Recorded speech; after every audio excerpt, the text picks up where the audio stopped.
औज़ुबिल्लाहि मिनश्शैतानिर्रजीम बिस्मिल्लाहिर्रहमानिर्रहीम। दोस्तों, गुनाह से लज्जत हासिल मत करो, क्योंकि गुनाह से खुश होना गुनाह से बड़ा गुनाह है। हज़रत ज़ैनुल अबदीन का ये फरमान है। तो देखें फिर कितना सख्त ये हमारे लिए वईद है कि गुनाह पर खुश होना गुनाह से भी बड़ा गुनाह है। और सोने चांदी से बेहतर बीवी कौन सी है?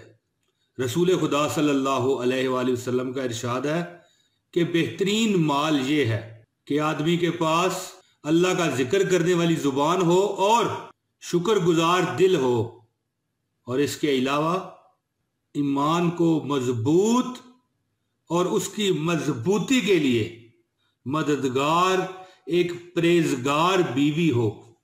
जी, मेरा ख्याल है कि आप समझ गए होंगे। बहुत शुक्रिया जी। अगर वीडियो पसंद आई हो तो यार लाइक दबा देना। कोई नहीं, कुछ नहीं जाता यार आपका।